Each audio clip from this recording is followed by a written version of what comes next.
What's up guys, my name is Volodymyr and welcome back to my channel. A lot of people on my channel mention that Portuguese language sounds very similar to Russian language. I don't hear it. I don't hear it.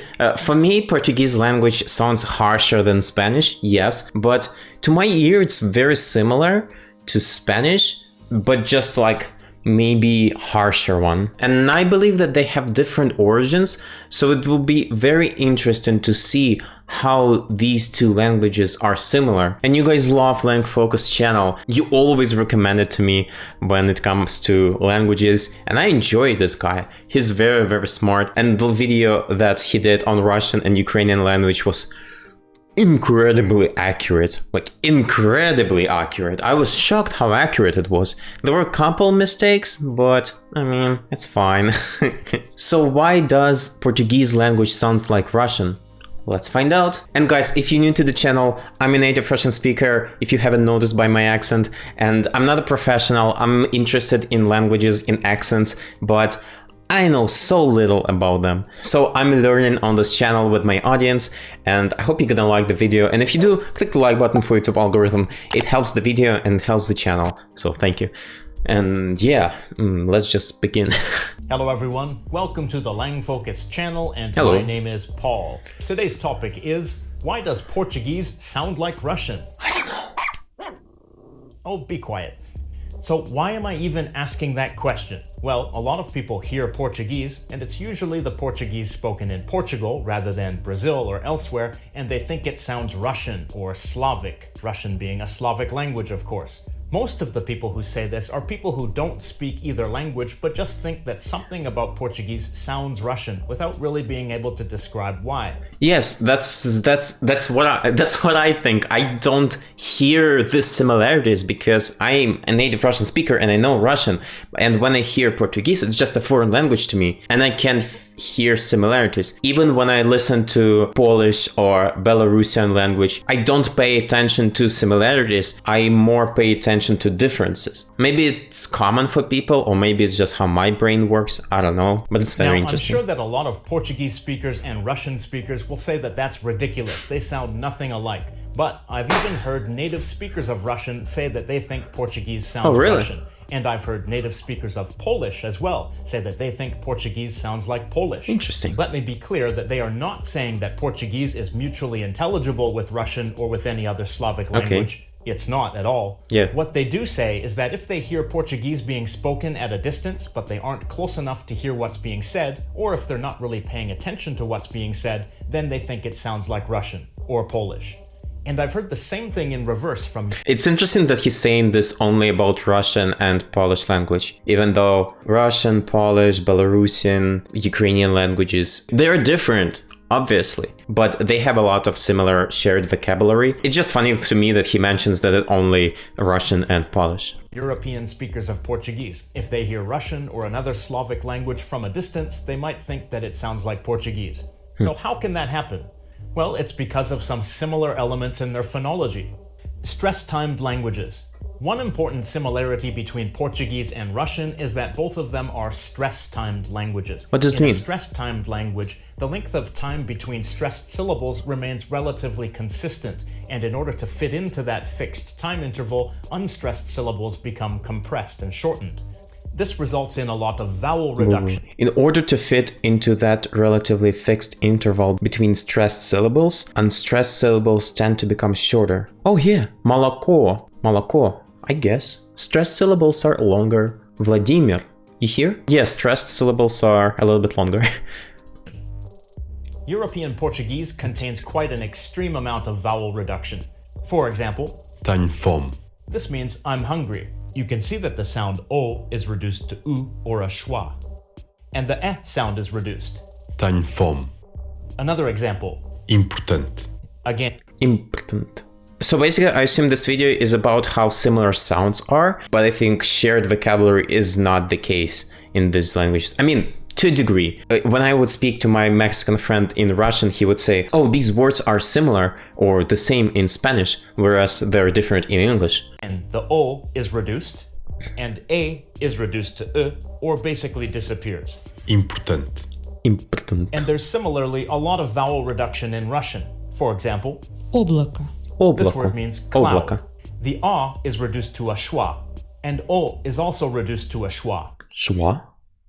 What is schwa? Is this means schwa, like the upside down e, but it's a, like облако. Облако. Another Облако. example. Сапоги. This word Сапоги. means boots. You probably noticed the reduction in these two vowels right here. Сапоги. Is this different? You can see that he says schwa, whatever the word is, like upside down e, and here the word boots, the second o is pronounced also a in облако and сапоги. Сапоги, облака. Maybe it's a little bit different. I don't know, but the transcription doesn't lie, I guess. Сапоги. Russian and other Slavic languages also have a lot of consonant clusters, and because Yeah. of the heavy vowel reduction in European Portuguese, it Some people make fun of me that I speak Klingon. Come on, guys. Come on. I mean, I wish. ends up having more consonant clusters than other Romance languages. Here's a Portuguese example. Desprezar. To This means prezar. to despise. To preserve. This is a consonant cluster with 4 consonants, preserve. which results from the dropping of the E vowel, eh. Desprezar. Oh my god, I can't. Desprezar. Oh, you know, this sounds very similar to Polish to me. Desprezar. Because when I listen to Polish language, I hear a lot of sh, z, z sounds, a lot of them. And we obviously in Ukrainian and Russian we have them, but in my opinion, much less. 4 consonants is an extreme example, and 3 is more common. And here's a Russian example. Всплеск. Okay, only one vowel. It sounds normal to me. Всплеск.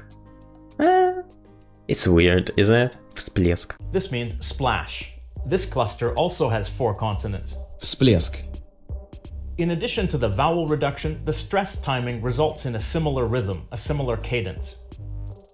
In contrast with stress-timed languages, there are also syllable-timed languages. In syllable-timed languages, each syllable lasts for a more or less equal duration of time. In syllable-timed languages, each syllable lasts for more. I already said that in Russian language, the stressed syllable sounds longer. Молоко. I mean, not молоко, but in speech it would be молоко. So a little bit longer, maybe twice longer, right? Other Romance languages are much more syllable-timed than Portuguese, which gives it its different cadence and its vowel reduction. It's interesting to note that Brazilian Portuguese, which has weaker stress timing than European Portuguese, is often said to sound more like Spanish than European Portuguese does. Interesting. But there are lots of stress-timed languages. You see, when I came to Canada in Toronto, I was exposed to more Brazilian Portuguese. I don't even think I ever met a person from Portugal, but a lot of Brazilians. Including English, and I don't hear anybody saying that Portuguese sounds like English, so there must be more to it than that. Sibilance. One feature of Russian is that sibilant sounds are quite prominent. What's Sibilants sibilant? are consonants that have a hissing or hushing sound, as in the English sibilants s, z, sh, ch, j, zh. Okay, yeah. Russian features these sibilants: S, sa, za. ch. Ча. I like how he could pronounce S, Z, but he couldn't pronounce chi, sh, sha, zh. Interesting. Ща. Жа. Zh. In Portuguese features these 4: sa, za, sha, ja. Portuguese contains frequent Sounds a little bit different, especially the last one. We say ja, and he said ja. A little bit softer, sibilants, and specifically has an abundance of palato-alveolar sibilants: sh, which is voiceless, and zh, which is voiced. Orthographic s and z are rendered as sh and zh in some contexts. Before a voiceless consonant or before a pause, sibilants are pronounced sh. For example, Cidades. meaning cities, Cidades. Alegres. meaning happy in Alegre. the plural form. Faz 3. Faz três. Sounds like Polish. You see? Because I don't speak Polish, and right now I hear the similarities between Polish and Portuguese language. And maybe you, people who don't speak Portuguese and Russian, you feel the same about Russian and Portuguese. Very interesting, very This interesting. means makes 3. Eles. This means Eles. they. In this example, Ilsch. This sounds like German. Ilschweistein 9. the S becomes sh at the end of the word. Sh. And also notice that the reduced vowel, a fully dropped vowel actually, results in a consonant cluster ending in sh. Before a voiced consonant, j. For example, Felizmente. meaning Felizmente. fortunately. It's also worth noting that the letter J and also G, when it's pronounced as a soft G, are also pronounced j. J. These two Russian sibilants Sh and sh. and Ща. have similar sounds to Portuguese sh. And this Russian sibilant Жа. Yeah, so basically the difference between this letter, sh and sh, basically just softer this letter. So I would say shuba, which is like fur coat, right? And the first letter would be sh, this one, right? But if I say shuba, the word doesn't exist. I just replace the first letter with this letter, which is softer. So shuba and shuba, or I could say shuka. ja. They're not exactly the Ja. same. The Portuguese ones are Yeah, that's what I said. Like Russian ja is harder than Portuguese ja, right? post-alveolar sibilants, while these Russian ones are retroflex sibilants with a slightly different place of articulation. And this one Wait, hold on. It shows that the tongue goes up. Sha. When I say sha, my tongue goes down. Shuba. Or like forward down. It's not up. Yeah, this picture is correct. Like my tongue is here. But this picture is not right. It's basically the same. Shuka, shuba. Yeah, it's the same position. here is an alveolo-palatal sibilant. This sound is also slightly different from the Portuguese one, but it sounds somewhat similar. Like the tip of the tongue is the same position, but the difference makes the sides. Shuba, shuba, shuka. Yeah, it's hard to explain. At least to people who don't use that sound natively. A moment ago, we saw a type of consonant assimilation in Portuguese that makes the sibilant either voiced or voiceless depending on what follows. In Russian, there's a similar type of assimilation for most consonants. Voiced consonants are pronounced as voiceless at the end of a word or before another voiceless consonant, and voiceless Wait. In Russian, there's a similar type of assimilations for most consonants. Voiced consonants, voiceless at the end of a word or before a voiceless consonant. Voiced before most voiced consonants. consonants are pronounced I'm so as dumb. voiced Jesus, I before need a voiced examples. consonant. For example, Муж. Mush. You see, even though the letter is Z here, it's pronounced more like sh. Mush.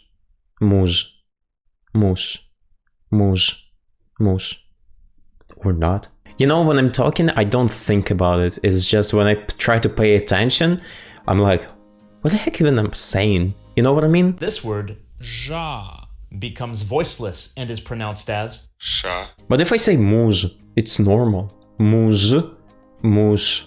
I don't know. Maybe if I would speak faster. Я надеюсь, когда-то я буду мужем. You see, I say muž, not muž. Водка. In this word, Yeah. d becomes voiceless and is That's pronounced true. as t. Вокзал. In this word, k becomes G. voiced and is pronounced as G. Vokzal, yes. So the This is frequent correct. voiceless sibilant I might disagree with him on the muž. I know that some people in the comment section would argue with me probably about muž, but try it. Muž. Like you can say both. sh at the end of words in Portuguese, as well as the assimilation of sibilants to the following consonant, making them either voiceless sh or voiced j, might unconsciously remind us of the similar but more generalized pattern in Russian. That same pattern is also a feature of Polish and most other Slavic languages, with Ukrainian being a notable exception. Ukraine is Palatalized exception? consonant. Interesting. One prominent feature of Russian is a distinction between hard consonants and soft consonants, Yes. which are palatalized. They sound somewhat like a Yeah, you see, in most cases when we're trying to make a consonant soft, we have a special sign. It's called soft sign. Basically, it makes the letter before soft. In this case, N is hard, and in this case, N. N, soft. consonant with a y sound immediately following. Ñ. Portuguese features two palatal consonants. The characters NH represent Ня. a palatal nasal, for example, Ня. Tenho. which we saw before. A similar sound appears in Russian as one of the soft consonants. For example, Устранять. Устранять. meaning eliminate. Yeah, and letter ya, which is the last letter of the alphabet, which means I, ya, me. It also makes the sound before soft and adds letter a. So nya, right? N and ya together, nya. In Portuguese, the letters LH stand for Já. a palatal Ja. lateral approximant. Ja, For ja. example, Trabalho. again, Trabalho. there's a soft consonant in Russian that sounds similar. For example, Ле, Воля. воля. these two palatal consonants alone are not enough to make Portuguese sound Slavic. After all, these sounds do appear in some other Romance languages too. But together with the other elements, this is one thing that contributes to the overall Slavic sound of Portuguese. Yeah, like after each example he says, only this doesn't make languages sound similar. But that's the point, all of them together makes, I think, languages sound similar. Very interesting, very. The question of the day to speakers of Portuguese and to speakers of Russian, Polish, and other Slavic languages. Have you ever had the impression that Portuguese sounds Slavic? What sounds or features might have given you that impression? Well, here, when he explained all of this, I can see the similarities, especially since I don't speak Polish. I can hear clearly sometimes the difference with Polish and Portuguese, right? But also since I'm a Russian speaker, I don't necessarily see the difference when I hear it. The first time I heard that Portuguese is similar to Russian, when people in the comment section pointed out, well, I'm a Portuguese and people think that I speak Russian. And I'm like, what? What?